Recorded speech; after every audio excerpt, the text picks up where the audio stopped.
Hello, welcome to my session. My name is Tiffany Tong. I am co-founder of Alloy Technologies, a social enterprise powering last mile finance for micro-entrepreneurs using technology. The topic for today is from exponential exclusion to inclusion. How do we prepare for the potential rapid growth of exclusion due to exponential technological innovation? What's the landscape?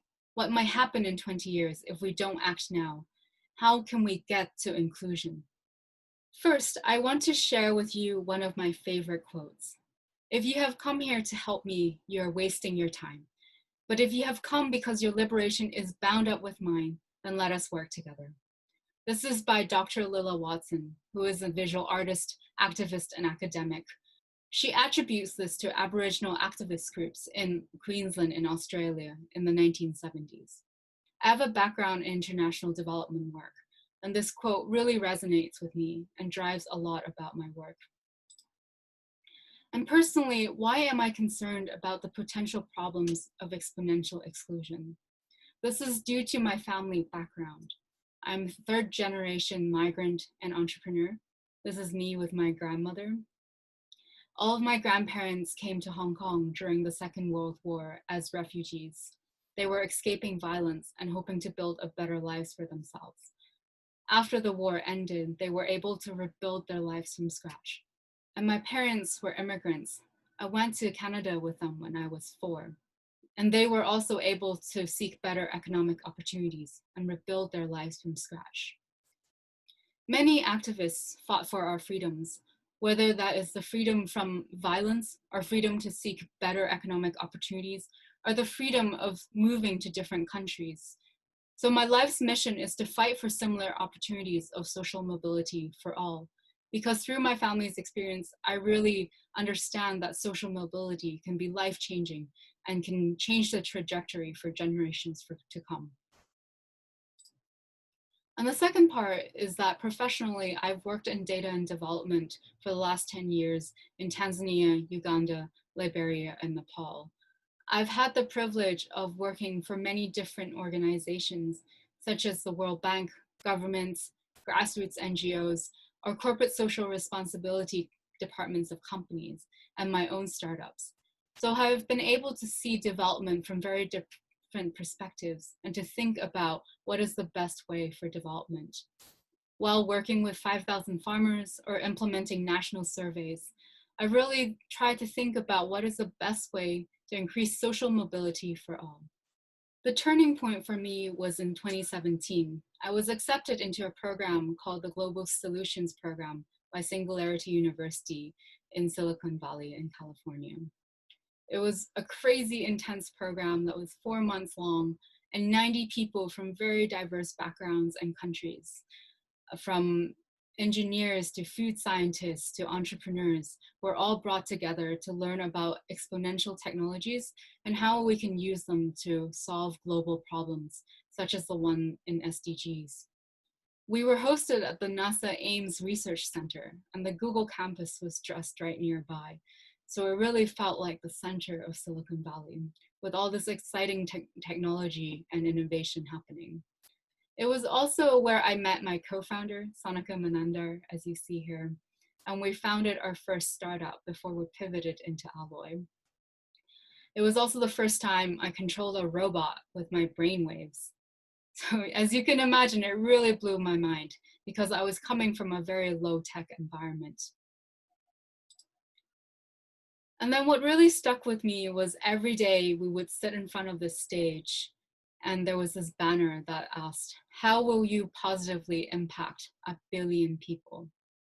According to SU, for a technology to be exponential, the power and our speed doubles each year and the cost drops by half. And this includes technologies such as artificial intelligence that we hear a lot about in the news these days, or virtual reality or augmented reality, where we're creating digital environments that anybody from anywhere can access, or robotics that is changing how manufacturing is done, or nanotech, where they're finding new materials that can potentially produce batteries that last for a long time, or materials that can absorb 300 times its own weight in water from the air, so that we can harvest clean, fresh water from the air. Or blockchain, which is changing the way that we think about trust and institutions and how we can decentralize that trust. As you can see on the graph on the right, exponential technologies grow evenly, or even what seems to be linear at first. And then suddenly it takes off explosively because of this doubling potential. So a lot of people, including me before Singularity University, think these technologies are coming in 100 years, whereas it actually could be coming in 15, 20, or even 30 years. And one of the concepts coming from Singularity University is that of abundance, so that these technologies will be able to produce so much resources that we will have abundance of resources. And what we should be worrying about is not actually scarcity, but abundance. And one example of this is that the Earth receives 16 terawatts of energy every 88 minutes from the sun, which is 16 terawatts is much more than we need to meet all of our needs right now. So with this, if we are able to harvest this energy, right now the technology is too expensive or is too dispersed, but once we are able to harvest this energy, then the cost of energy would tend towards zero. It would be almost free solar energy, so that we can use this technology to solve problems such as access to fresh water, because we can just desalinate as much water as we want.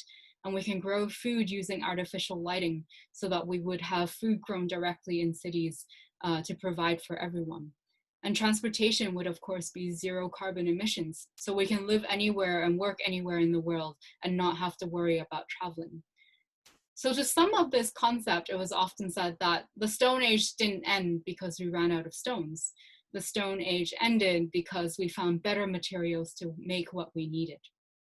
And speaking of space and energy, some people say that space is the new resource frontier.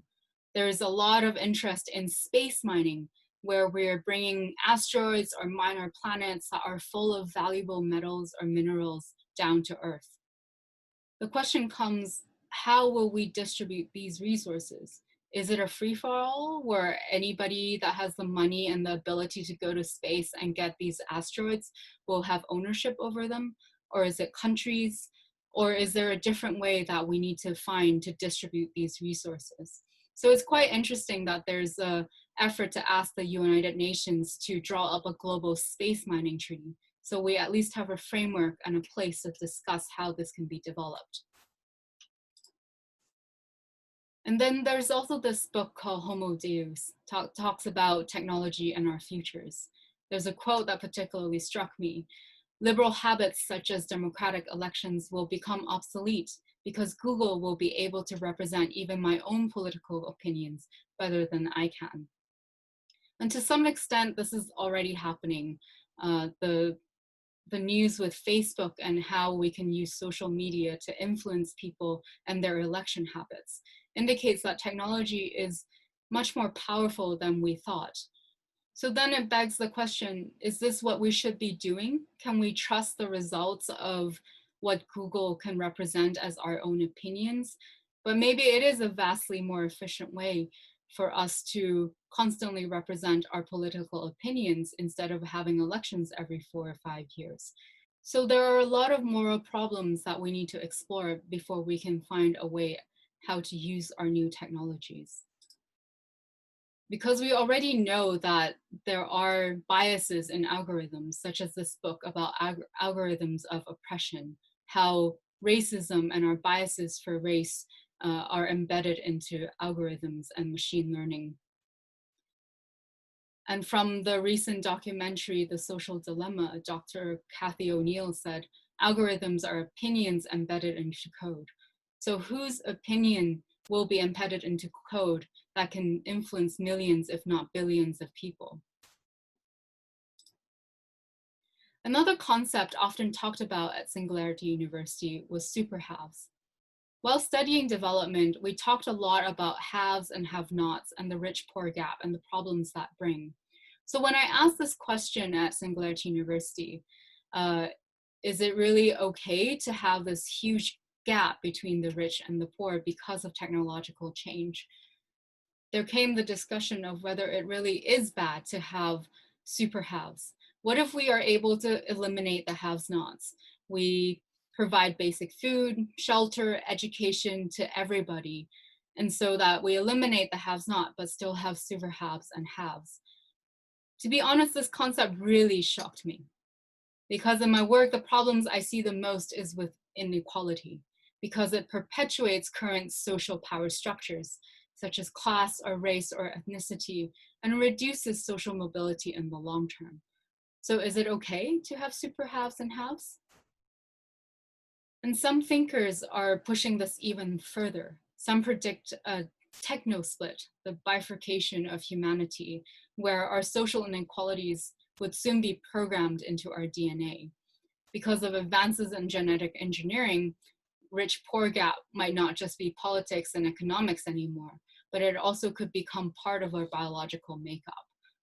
Scientists are working on identifying sets of genes that correlate with better intelligence, physical fitness, health, and longevity. So at the point where we are able to program our own genes, our children's genes, then who will have access to this genetic engineering? There are startups that are working on extending our lifespans. And some people say that the first 150-year-old human has already been born. So this could really be happening within our lifetimes. Another example is recently we know there's been a lot of school closures because of COVID. UNICEF estimates that 1/3 of the world's school children are unable to access remote learning due to school closures. And I have seen a lot of photos of children climbing onto rooftops just to get a little bit more signal so that they can submit their homework. And places as different as New Jersey or Tanzania or Peru are using TV learning instead of online learning. And to think about this one step further, some people are saying that in 15 years, we'll be able to upload education to our brains through microchips. So maybe the way we are learning and the model of learning will be completely different by then. This is to some extent already happening. If you've heard about the news of Neuralink, the company by Elon Musk, they are building a brain-human interface where the brain can communicate directly with computers. So maybe in the future, when uploading knowledge to our brains is as simple as downloading a file now. And this, I think, begs two questions. One is, who will get to have the resources and access to be putting microchips in their head so that they can probably learn 100 times, 1,000 times faster than what we can right now? And second, who gets to write the curriculum of what we learn? So even without a microchip, an app that can provide learning to millions of children, who gets to decide what kind of curriculum goes on it and how do people access it? To me, invention is actually the part that is easier. It does get a lot of attention and it gets a lot of money and resources and human capacity. But actually, technology diffusion is the hardest part. Let me give you two examples. The first successful demonstration of a polio vaccine was in 1950. So when do you think we eradicated polio? Actually, we still haven't. There are still countries that still have polio. And from those countries, polio can spread out again if we are not careful. So in the last 70 years, we have been to the moon and back, and yet we are still not able to make sure everyone has access to technology such as a vaccine. And the second example is toilets. The first simple toilet was discovered in Mesopotamia in the 4th millennium BC. And as many of you know, 6,000 years later, there are still 4.2 billion people, more than half of the world's population, live without safely managed sanitation. And 3 billion lack basic hand washing facilities. So it's not that we don't know how to have safe sanitation.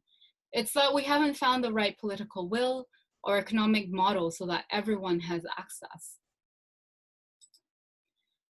In the last 3 years, I have been thinking a lot about what principles should guide my actions related to this problem of exponential growth of technology and the difficulty of technological diffusion. So how can we positively impact 1 billion people? I think these guidelines would be helpful for anyone or organizations who want to help with the diffusion of technology and make a positive change. Whether you are working on academic research, implementing programs, starting a movement, or founding an NGO or startup, I hope you will contribute to these guidelines and make them more impactful so that we can work together. These 3 guidelines I have been using for my own personal work and also for my work with our startup. I co-founded Alloy Technologies with Sonica. Alloy Technologies is a financial software to help micro-entrepreneurs access more affordable finance to grow their businesses. We realized one of the main problems for micro-entrepreneurs is gaining the trust of financial institutions to show that they are business people worth investing in. So our system uses technology to increase that trust through a business-only credit card. Alloy is actually the phonetic spelling of alloy, the metal. When you combine 2 metals, it makes the resulting material stronger. So we channel that value. By working together, we are stronger together. This is a photo of our team celebrating our 1st anniversary. And this is also a photo of Sonica and I pitching at an event. At Alloy, we always remind ourselves to design with our micro-entrepreneur clients at the center, especially targeting the problems faced by women who traditionally find it much harder to access financing. The first guideline is that trickle-down technology, just like trickle-down economics, doesn't work. All signs indicate that technologies would grow rapidly, but trickle-down technological diffusion will not happen on its own. We have to push to find political and business models that work to make sure the majority have continual access to innovations. One of the examples is mobile internet. I've been hearing about how smartphones and mobile internet will take over everything for about 10 years now, and it still isn't happening. There are 4 billion users of internet in the world, but that means there's still 3 billion people who don't have access. And very soon there will be 5G technology and apps and technology built specifically for 5G. So what will happen to people who don't even have access to 2G now? Not having internet will soon make you a have-not, a new form of exclusion. And that's why at Alloy, we've been very deliberate and specific in building our technology to be as inclusive as possible. We have built our technology on SMS so that anybody with a phone or even just a SIM card is able to access our technology. And for those with smartphones but might not be able to afford mobile internet, we have an offline app where it provides the function of an app, but the data is sent through SMS, so you don't need mobile data. We think it's really important to build these on-ramps for users, so at least they can get onto the highway of technological innovation. And the second guideline is to build models, whether that is tech or business or political, to bridge the gap. We must find ways to help grassroots users benefit from this growth of technology by building user interfaces that are appropriate.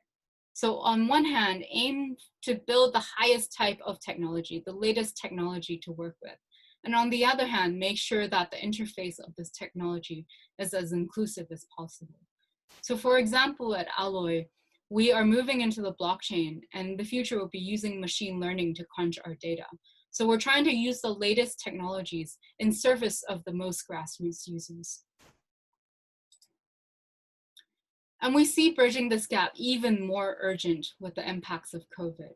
Globally, 2 billion people work in the informal sector, so it already means we don't have much data on them. For us, we think they will become increasingly invisible because they lack digital footprints. As more and more of our decision making is moved into data mining, what about those people that don't have any data at all? And for Alloy, we are building first and foremost for women in informal sectors. We're not just taking tech and adapting it for women in informal sectors. We're actively building the tech with them and for them. And this problem is not just for emerging markets. This is a recent article from the Toronto Star. In Canada, some shops are now not accepting cash. So without a debit or credit card, in the future, you might not be able to access services. Will you become part of the have-nots because you don't have a debit or credit card? And the third guideline for us is to hold two ideas simultaneously. One is that social economic problems cannot be fixed with only technology. There is no silver bullet to technological diffusion. Ownership of resources and now technology is generally concentrated in certain hands.